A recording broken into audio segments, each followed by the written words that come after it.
Another sad story. Another eye opener. You know what I'm saying? Another eye opener, man. Watch. So we just gonna listen to this interrogation video and just be amazed at what goes on in America, man. We can get. Jeff, my name's Sergeant Hendrick. I'm gonna do a good story too. I'm gonna do a happy story too, like every now and then, just to, you know what I'm saying, just to get the vibe on, just to level the vibe out. You know what I'm saying? With the Sheriff's Department, Nice to meet you. We won't take too much of your time. Okay. We just got a couple questions for you. Okay. Like we explained to your dad and your sister, our goal here is to figure out what happened. Okay. Strictly figure out what happened, and we can move on from there. This is 21-year-old Jeffrey Pine. Jeffrey is about to be interviewed by the police after his mother was found unresponsive inside the garage of their family home. His mother's name was Ruth Pine, and it appeared that she had been attacked and left to die. 911, where's your emergency? My wife, she's like in the garage. There's blood everywhere. I don't know what's going on. Okay. Is she in the house or outside? She's in the garage. The police would begin their investigation into what was an obvious homicide. At first, the police investigated Ruth's husband, Bernie, but he had a rock-solid alibi. The police also believed that it wasn't a robbery gone wrong, because nothing had been stolen from the home. Eventually, they would find that a large 2x4 was missing from the garage, near where Ruth's body had been found. An autopsy had been done on Ruth, and it appeared that a 2x4-like weapon had been used to take her life. This information would lead them to Jeffrey Pine, who had 2 large wounds on his hands that appeared as if they had come from swinging a large piece of wood. Okay. You're not under arrest or anything like that. Okay. How old are you? 20. How old is this man? This man supposedly killed his mama with a 2x4?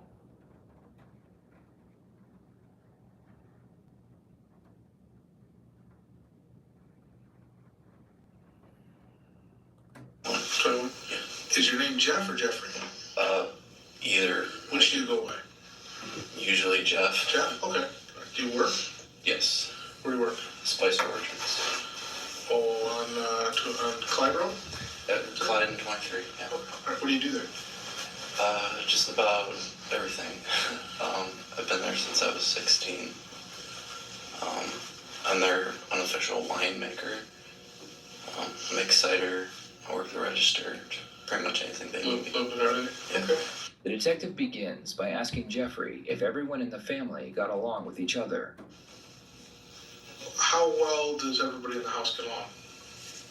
We'll get along really well.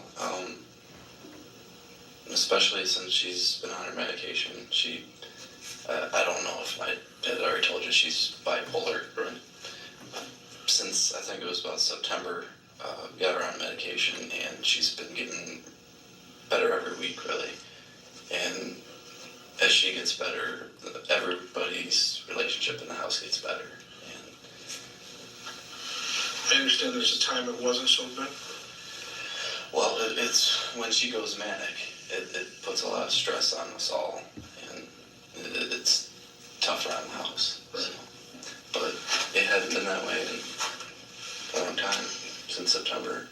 So. I understand that there was an issue where there was some sort of fight between the two of you and she ended up getting arrested a while back. Yeah, that was back last summer. She was not on her medication. She was very, very manic. Ruth had been diagnosed with bipolar, depression, and psychosis, and had been put on medication to help with the symptoms. The problem was getting her to take the medication. When she did, she seemed calm and fairly normal. But when the medication was stopped, she would have severe mood swings. And it was early in the morning. I heard my parents yelling back and forth, and it woke me up. And I walked into their room because the door was open, and they were just screaming at each other. And she came at me. She launched out of the bed and grabbed me by the throat and started hitting me and stuff. But I mean, she didn't hurt me. Damn. His mama jumped out the bed, grabbed him by his throat, started hitting him in the shit. Damn.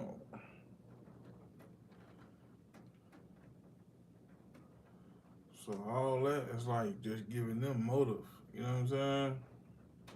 Anything. It was just, she was manic. She wasn't herself. Right. So, How long has she had issues? well, first started back when I was 7. She was more depressed back then, like bipolar, you're depressed and manic. Sure. She was more depressed at that time for a few years, and then my sister was born in 2000, and she was good up until about 2008, right after I graduated high school, and she just went manic. It changed. She wasn't depressed anymore. She just got crazy, just hyper, just all over the place.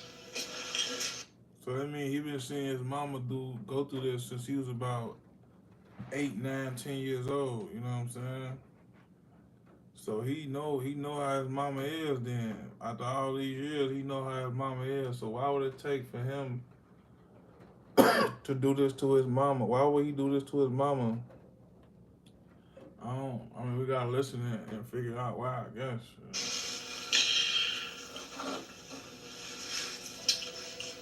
And you said she's been on medication? Yes. Do you know what kind of medication she's been on? After listening to Jeffrey list the medications that Ruth took, the detective goes back to his original line of questioning. He wants to know the events leading up to when Ruth was found, because Jeffrey was the last person to see her. So today, let's get back to today. So today you said you got up around 10? Yeah, about 10. All right, what did you do when you got up? Had breakfast, got on the computer,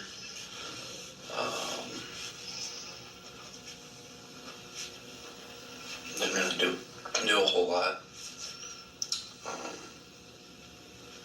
She got home from grocery shopping, and I helped her bring the groceries in and put some of them away. And Where did she go grocery shopping in India? Meyer. So was she home when you got up, or was she already gone? No, she was gone. Okay. She got back. I don't know what time it was, like 11:30 or noon, something like that. Who was home when you got there? Or when you got up, was anybody else home? No, it was just me. Just you? Okay, all right. So then she got back, and you helped her put the groceries away, and then you said at some point she went upstairs and laid down. Yeah. Was that right away after she put the groceries? Was what she do before she went up there? I don't know, she was in the living room. I think she was reading. She was in there for a little bit, and then I know she went upstairs to lay down, because when I left, that's where she was, so. Was there any issue? Was she upset about anything, or everything okay when you left? No, everything was fine. Okay. Did she know you were leaving? Did she tell you were leaving? Yeah. Okay. And you drive what car? The 90 olds. The brown one. The brown one? Yeah. Okay. And then there was another one in the driveway, a white. A white one? Yeah, white. I think it's an Oldsmobile. Yeah. Whose is that? That's my dad's. He hardly ever drives it. He bought it because it was a good deal. Okay. And he drives the blue car usually. All right. And then the one in the garage is. The van. That's my mom's. Your mom drives that one? Yeah. Okay. All right. When you left, what door did you go out? On the garage door. The overhead roll-up door? Not the roll-up door, the side garage door. The side garage door. Okay. All right. Did you lock the door? No, I left it unlocked. Okay. Do you normally leave it unlocked? Usually, I knew my dad and Julia were coming home from school, so I left it unlocked for Left him. unlocked? Yeah. Okay. And you think that was around 1:30? Yeah, I left about 1:30. Okay. Jeffrey claims that after leaving his home, he went to a neighbor to continue some yard work that he had been paid to do. This would have been a great alibi, except that the neighbor was not home. But Jeffrey did leave her a voicemail. Prosecution would use this voicemail in court, saying that Jeffrey called his neighbor to try and establish an alibi.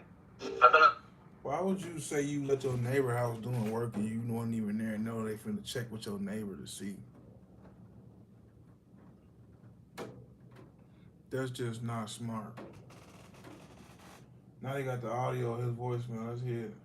Over to your house a few times. I thought you were coming home. I was just over there for about an hour or so, just kind of sweeping up. He told us I was over there for about an hour or so, just sweep it up. See, they wasn't at home. So he tried to call them, leave a voicemail to let them know he was there. The whole time he wasn't never there. He just doing that to cover his ass. You know what I'm saying? My thing is though, like, why did you kill your mama, bro? Damn, bro. Checking things out. I was actually hoping you'd be there. And then it's like for you to do all this shit, extra shit, like to try to call the neighbors' phones and try to like establish fake ass alibis and shit, like to get away with the murder of your mama. Like, bro, that shit wild, bro. It's like the first time I heard of a motherfucker doing something like that, though. These houses and the spicers. Did you stop at any grocery stores, party stores, gas stations? No, I went right to her house, and then I left and went right to Spicer's. Okay. What time did you get to work today? In Spicer's? I got there right before 3. Right before 3? And you were supposed to start at 3? Started at 3. Yeah, I usually get there about 10 minutes early. Do you punch in? Yeah, I punch in a time card. Oh, okay. Yeah. And what were your responsibilities today?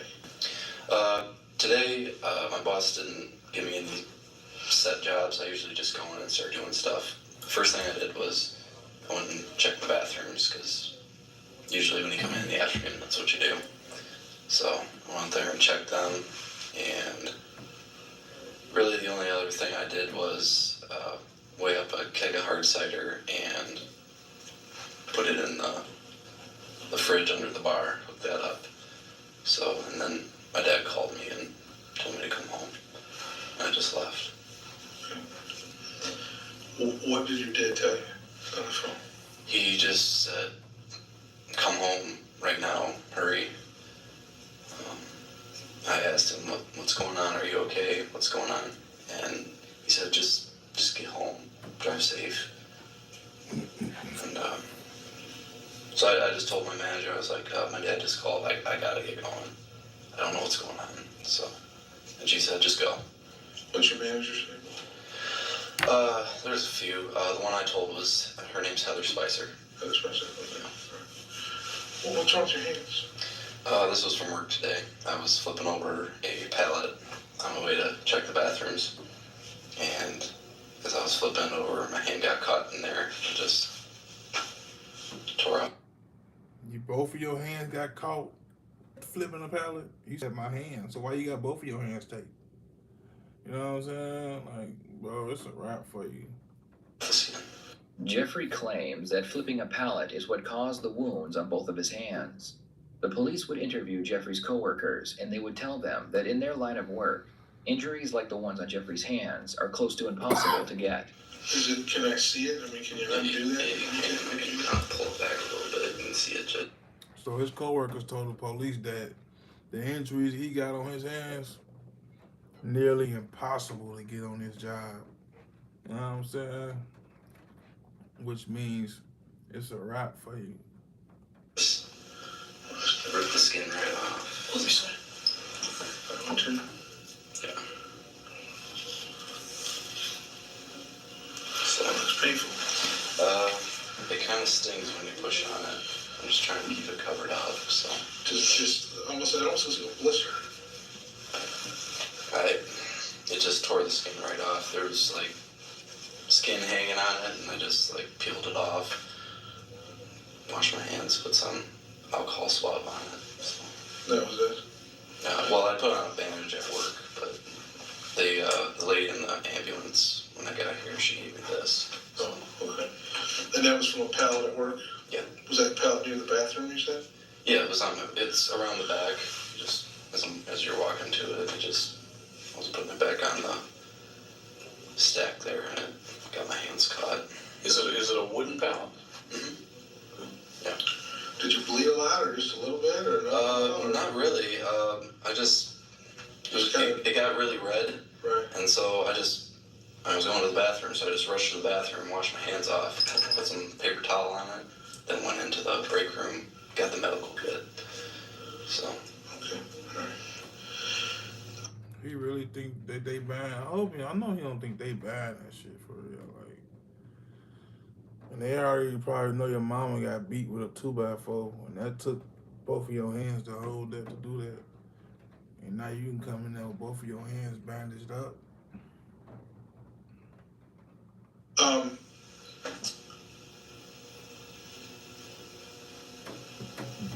There was no altercation, or your mom was not upset or anything today before you left? No, she was fine. Okay. I gave her a hug after we put the groceries away, and she was fine. Was your car parked in the driveway or on the street when you left? When I left to come here, And when you left to go to work? it's in the driveway. I was parking in the driveway. Parked in the driveway? Okay, all right. Jeff, obviously you talked to your dad, and you know that your mom has passed away. Right? What did he tell you happened? He doesn't know what happened. He said he saw her. He said it was real quick. He saw her by the door, that she was pale and there was blood, and he doesn't know what happened. What do you think happened? I really don't know. I have no idea. I don't think she would hurt herself. She's not that type of person. Has she ever tried to hurt herself before? Not that I ever know of. She's never. You will notice that while Jeffrey was being questioned about things unrelated to the case, he showed very little emotion as he gave his answers. What's interesting is that even when he describes the fight with his mother, injuring his hands at work, or the phone call from his father, he maintains the same baseline of emotions. Jeff, the lady's house that you're working at. Yeah. Not Spicer's, the other lady's house. Are you doing it? What type of painting are you doing over there? I was priming her basement. What color? White. White. Okay. You said that she's out of town right now. I'm thinking she is. I gave her a call actually today.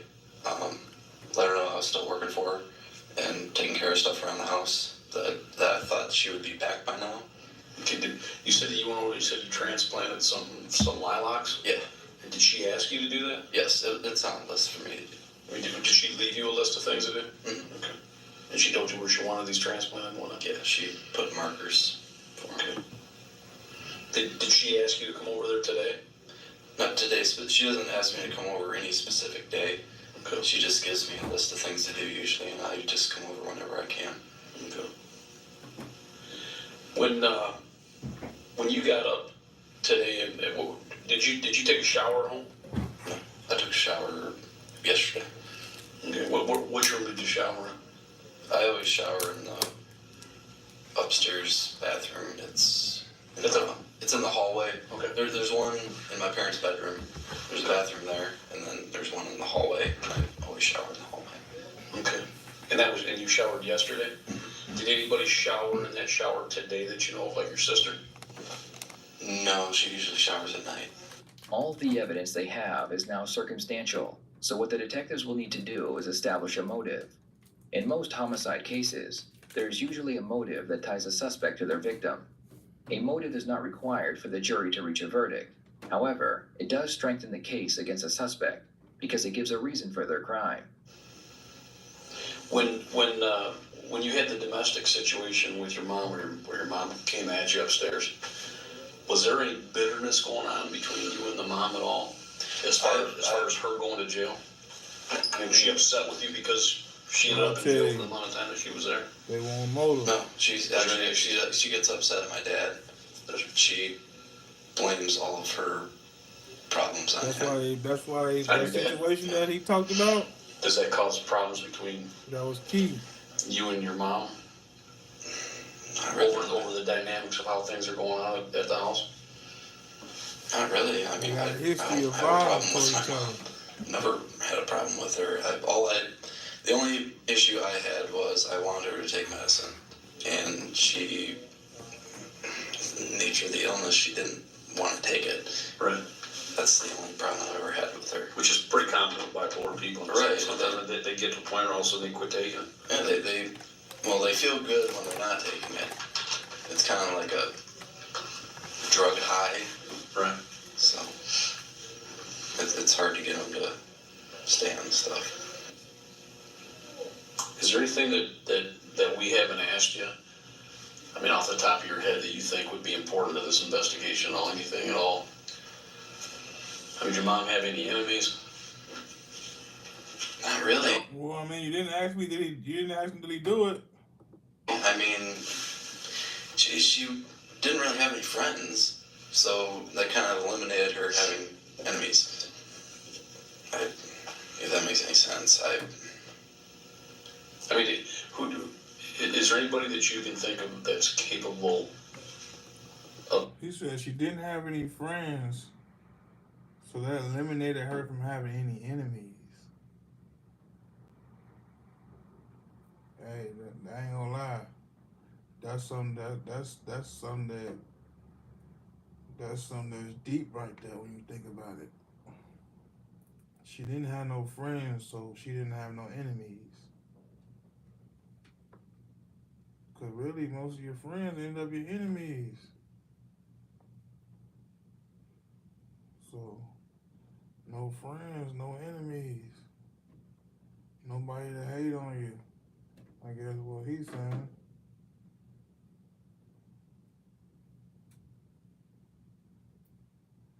Well, it sound like to me.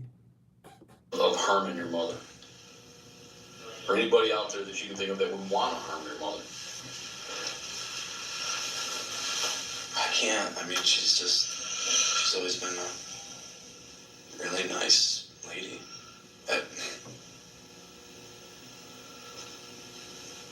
Can't think of anybody.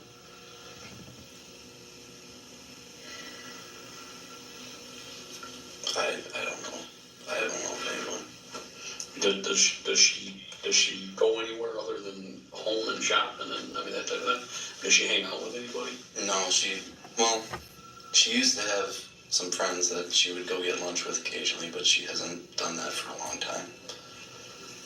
So back before 2008. Before 2000? Okay. Jeffrey claims he has no idea how his mother died. The detective decides to tell him what happened because he wants to see how he will react to the news. Watch how Jeffrey reacts to finding out his mother was murdered. He doesn't ask any questions about the homicide or show any emotions other than putting a hand over his face. Jeff, see, you have no idea how your mom died. That's crazy. Nah, that's key right there. They finna tell you how your mama died, and you just down there, you can't even cry because you the one who did it down there. You feel me? Died or okay. Your mom was murdered. Someone killed your mom.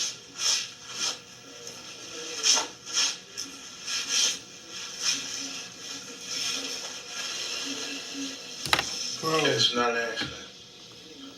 he hit them with one of these.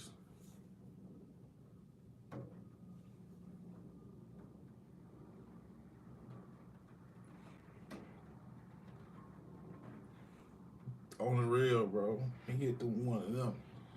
Bro, he's snaked, bro. He's snaked out, bro. This man killed his mama, bro. With a 2x4. Bogus as hell, bro. Bogus as hell.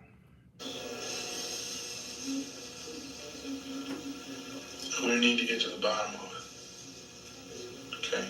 So if there's anything else that you know about that you've been holding back, that you're afraid to tell us, now's the time.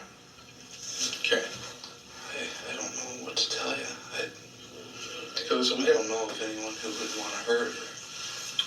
we gotta ask you some pretty tough questions, okay? Okay. Did you have any altercation with your mom today? No, not all. Nothing at all? No. Okay. No type of fight, no type of argument, No, anything? I didn't raise our, we didn't even argue today. Okay. And you say that you left at 1:30. Can anybody verify that you left at 1:30? How can we verify that? I don't know. I can't. Well, you said you called the lady. When did you call the lady? I called her after I left when I was on my way to Spicer's. After you left her house? Yeah. Did you leave her a message? And on the message, what'd you tell her? I just told her that I was still working for her, and then I thought she was coming back the 19th, so when she said she'd be back. And, I hadn't seen her around there. I've been there a few times since then. She hadn't been there. I was just wondering if she was back or not, and just letting her know that I was still taking care of stuff for her, so. The detective notices several scratches on Jeffrey's arms. Are those scratches on your forearm, sir? These, yeah. I get scratched up a lot from work. This was a goat got out of the pen, and we had to catch him. And A goat? That man say a goat got out of the pen and we had to catch him.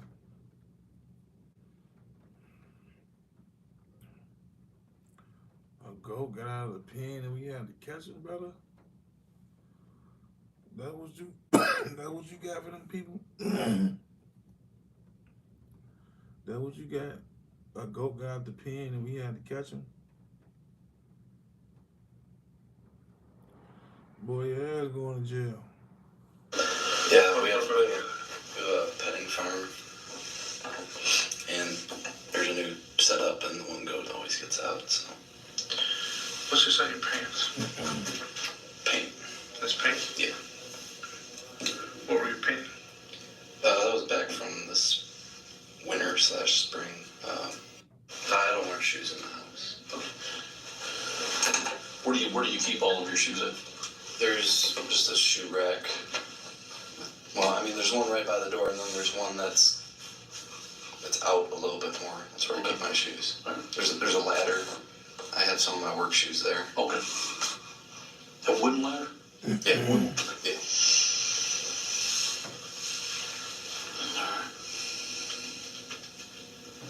When you went over to the house on Malibu, what all did you do over there today? I went over there, transplanted her lilacs, and How many did you transplant down? a 5.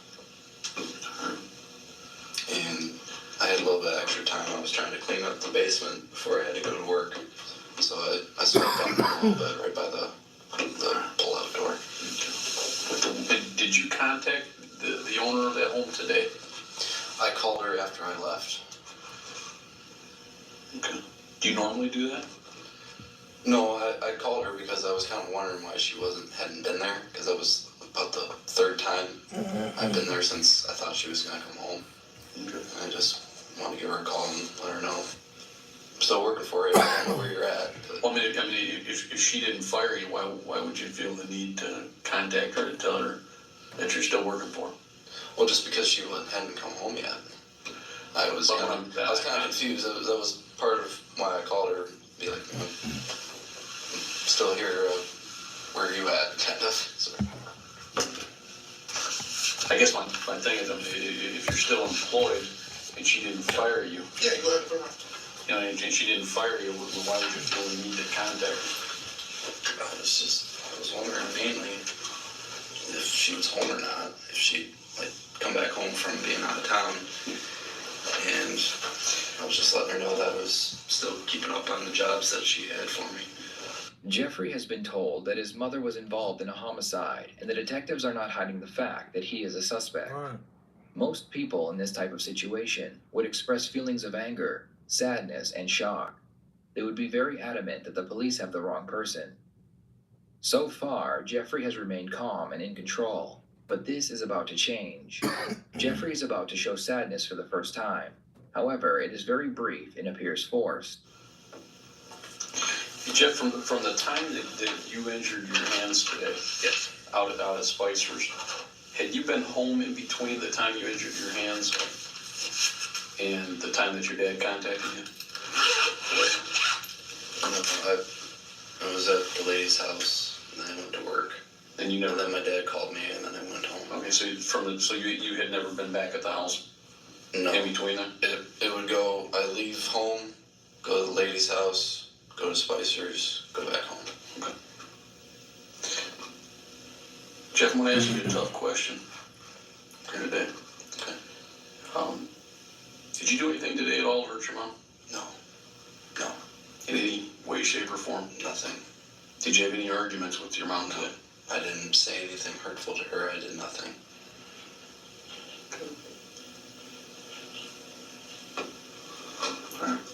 No idea who would. I have no idea who would. I can't even. Because somebody did. I'm having a hard enough time. Oh man.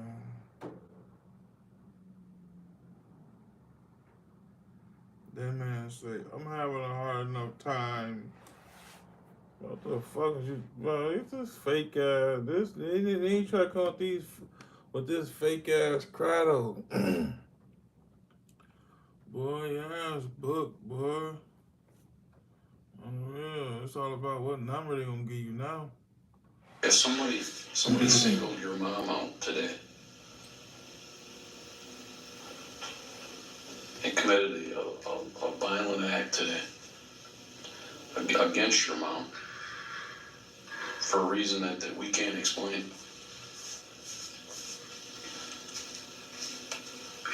I don't know.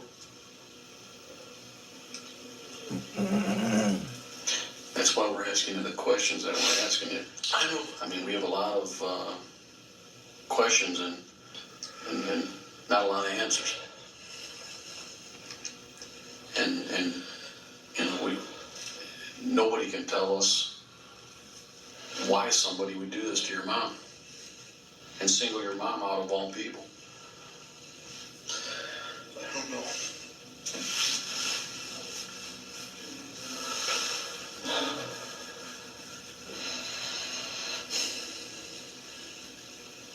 I mean, can you think of anything? Any something we haven't asked you?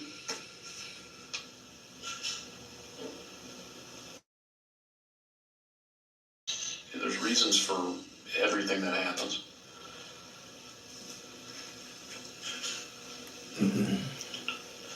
Other than the goofy neighbors that you said, you know, with the eggs. Any neighborhood disputes? Anybody unhappy about anything? There's a thing between my dad and our next door neighbor about a dead tree. Which next door neighbor? If you're standing facing the house, My house, it would be this one. directly to the left, if you're looking at the house? Yes. What's that guy's name? The fanfares. First? The only dispute we'd really ever had with them was they had a big dead tree that kind of hung over our driveway, and my dad parked his car out in the driveway. We don't have room in the garage, and he offered to take it down, and they didn't want to take it down, and there was a dispute about that. But that was I want to say a few years ago. Alright. Okay, hang tight for a minute. Let me go check on your pants, okay? Yep, I'll get you out.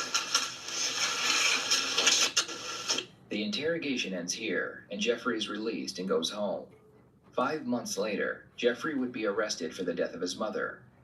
Jeffrey would take the case to trial, and prosecution It took them 5 months after that interrogation.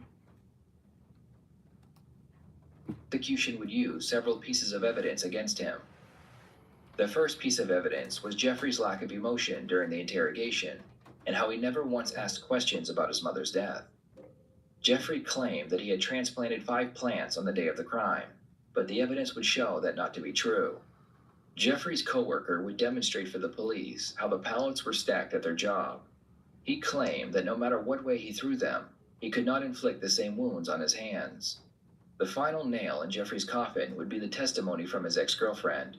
She claimed that Jeffrey would often become very emotional about his mother, and he attempted to move out on several occasions. She also claimed that Jeffrey had cheated on her, but because he was a very good liar, it took a while for her to find out.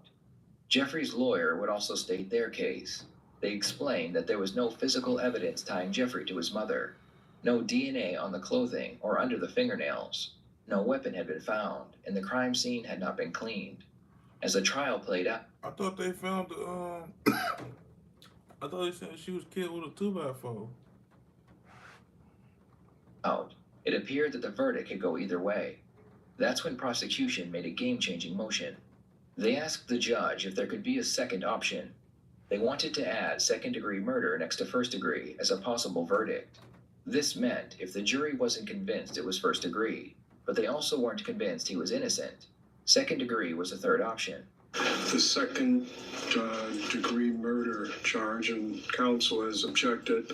We are entitled to that lesser included offense I'm asking for. Thank you. We do not believe that the evidence supports first degree, let alone second degree. I'm concerned that the jury will compromise their verdict based on emotion and the evidence in this case or lack thereof. So I would ask that second degree be left out. If you find the defendant guilty of murder, you must state in your verdict whether it is murder in the first degree or murder in the second degree. Jeffrey would be found guilty of second-degree murder and receive 20 to 60 years in prison. What this meant was that Jeffrey must serve a minimum of 20 years, but on the 20-year mark, he would have a chance of being paroled. To 20 years to 60 years with the Michigan Department of Corrections. He gets credit for 476 days. He is ordered to pay the crime victim rights fee of $130. He is assessed state cost of $68.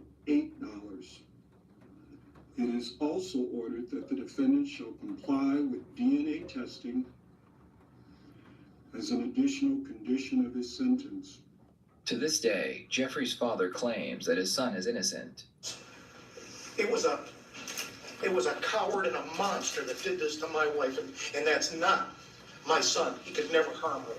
Is there any of you who might have done it? I can't speak to that. You know what? You know whose job that was? The detectives. And you know what they did? Nothing. They looked at me and they looked at my son. They did nothing else. They took the easy way out. He would never harm his mother. He loved her. He never showed anything but compassion and love for his mother. And he's the best Jeffrey thing. loved his mother so much, and he supported her in everything. Is Jeffrey innocent or guilty? Was all the evidence circumstantial? Or was Jeffrey tired of dealing with his mother's mental health issues? I would love to hear your... Man, that shit ugly, man. His daddy holding him down, though, but me personally, I feel like he did that shit. You know what I'm saying? I feel like he did it. Because ain't no way in hell I'm in the interrogation room and somebody in my family dead. And y'all looking at me and looking at my clothes and my shoes. I'm finna already be, whoa, what's going on? What the fuck going on? It's gonna be already, yeah. So, he didn't do none of that, you know what I'm saying? Either when they told him that his mama was killed, you know what I'm saying? He still ain't showed no emotion, like. So, yeah, I feel like he did that shit, man. I already feel like he did, man. But y'all let me know in the comments, though. You know what I'm saying? Like, subscribe, do all of you.